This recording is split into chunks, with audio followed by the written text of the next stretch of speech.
Well, hello, everybody. Rick Vieira here. I'm here with George, who just got through preaching and doing a baptism, I understand, Oh which yeah, is just got done. exciting. Yeah. So, we do these videos after Saturday night service just to give our life groups a little bit more to discuss in their groups during the week. Yeah. So, I have a few questions for you. Oh, absolutely. You ready to go? And appreciate all you guys do out there. That's for sure. So we'll try not to confuse it any more than I normally would. Well, one of the first questions I have Yeah. is there was a working title most people don't know, but it was for our sermons, and it was A Bold Vision for Yeah. a Brighter Tomorrow, kind Yeah. of our internal working title. Yeah. And we didn't call that a dream for a brighter tomorrow. We call that a vision for a brighter tomorrow. Yeah. So one question I have for you is how important is it when you have something you want to do to have a vision for it? It's a great question because I think many times we'll all have a thought or, if I ever get a chance, I'd love to do that. Or a phrase that was coined 15, 20 years ago, a holy discontent. Mm-hmm. I think, something that it's an injustice that we may have a response to. But I think there's something about that vision that God puts in our heart at different times of something we need to recover or restore. And I know in the Nehemiah series, it's very much about that restoring. What does God want to restore in the world, in my life? Mm-hmm. And but to have a vision to see what it kind of looks like, or at least the direction it ought to go. We may not have all the details on it, but we look and just see, I think God kind of wants this to happen. Loving relationships, Yeah. Him being honored. Just as you mentioned, the baptism just a moment ago, it was neat. The gal who was baptized was just, she worded it really well. She said, I was baptized as a kid, but I really didn't know really kind of what was going on. But now I know Him. I know Him. And I just thought that thought of knowing, that's when you see that happen, that's our hope, our vision is that people know who God is and they feel known. And certainly within the small group community to where we have that real sense of community. Yeah. A vision for that is just great. That's awesome. Love it. Well, another theme we have in this story of Nehemiah is this theme of brokenness to wholeness, right? Mm. So, but one of the first things Nehemiah did is, after he wept and prayed, he eventually pulled a team together to kind of go rebuild the walls and gathered some people around him. So can you speak to the importance of when you have something that you want to rebuild or recover, the importance of putting some people around you in doing that? Yeah, I think that's, you don't want to run ahead. Had a guy tell me one time years ago, a minister at a big church, that they had to come and talk and tell us what to do next, that kind of thing. And he said, just make sure that as you attempt to lead and bring about some change in your church, he said, don't run so far ahead of your own bunch that you're mistaken for the enemy. That's so interesting. when you run solo and just say, hey, this is what I think ought to happen, Yeah. and I'm going to make that happen. And if we want credit for that, if that's what's driving the bus for us, Right.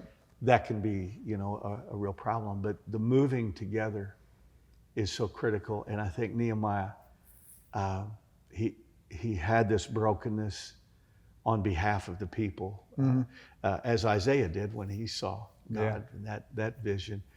But he knew you can't really, I can't do this by myself. Yeah. I can dream it, I can conceive it by myself. And I think he was very careful not to talk to a lot of people, because I used to be involved in a lot of choirs and music stuff years ago. Yeah. And the one thing, never ask them what they want to wear, for the next thing, or you got a million ideas. And he used great discernment and wisdom to listen to God a lot. Okay. Yeah. And then his appeal was to the appropriate people. Yeah. Much like what's cool about this is these are the leaders of building community and what that looks like. So I think that's what he did that was really neat, that we can't skip that. The times I've skipped that and thought, I can fix this. I can't. I can tear it up. Yeah. You know? So Yeah. it just So it's huge. It's good to I get think, some folks around you to. to make sure that you share. Create that understanding. It's one thing to be in the same room. It's nothing to be on the same page. Nothing to be in the same direction. So Yeah.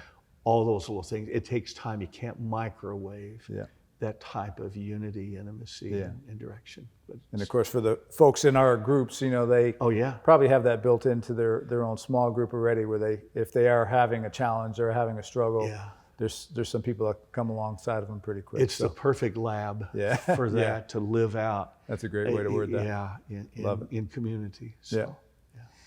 Well, I'm thinking of this resistance that Nehemiah felt, and encountered when he started this.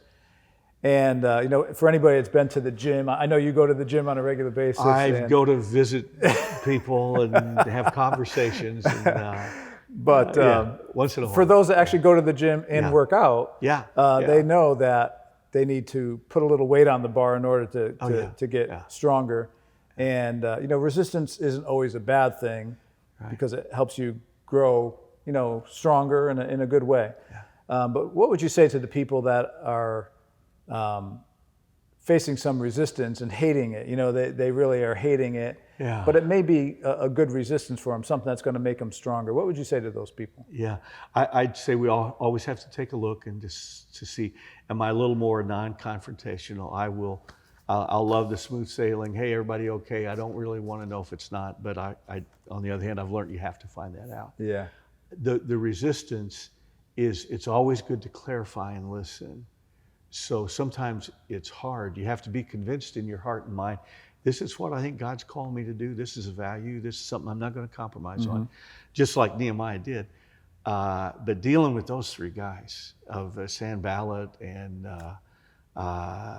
Tobiah and I forget the last guy. He was the Arab in the Seshem or something like that. I just remember the first two a lot better. But they had a big axe to grind against any Jewish person. Yeah. So I think you have to expect it and to acknowledge it's going to be. I think it comes in through the years. I've had to kind of determine what you look at with. I find reluctance sometimes. Sometimes in the life of our church here, if we had an idea, we're going to head this direction. Okay, if we got some reluctance, okay, you want to acknowledge that, but it's not a terrible thing. It's okay. You got to see what you think and feel about this, see if it works. But when there is resistance, if it's a consistent resistance, it just really needs to be talked about, thought through, and to build unity and have dialogue.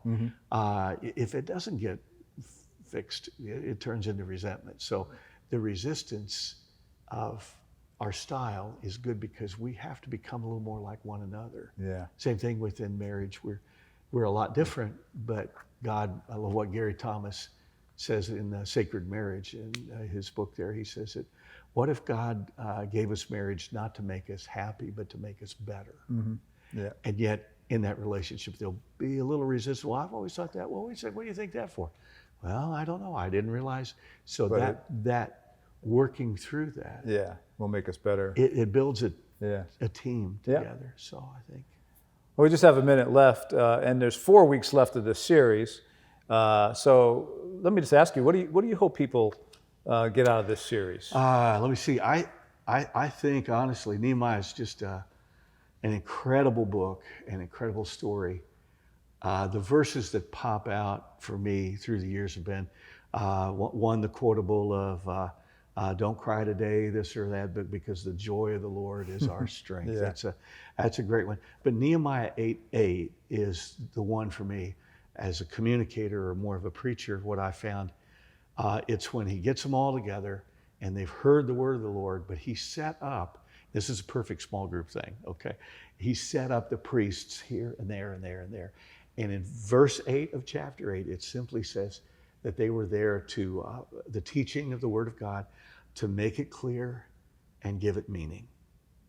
I had a guy get that engraved on a coin for me years ago. Yeah. And I didn't even think he knew where that verse was in the Bible. I think, that's one of my favorite verses. Yeah. Because that's the team you have, and that's the team you're speaking to, is the people that will give it meaning and make it clear. They'll kick around what's said in a sermon or lined out there.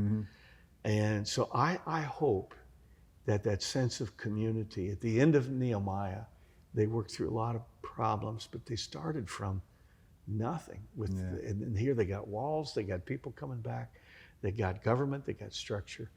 So I hope in our life we would try to lead our life in that way, with that same spirit of letting God put that vision in what our life should be like, and live that out. Sorry to ramble, though. No, it's all good. Well, this is why we do this, so we get a little bit more to think about, and we've given our group something to think about here today. So I appreciate you joining us here today. Thank you, Rick. Thanks for all you do. Yeah, God Love bless. you guys. Thank you, guys. God bless.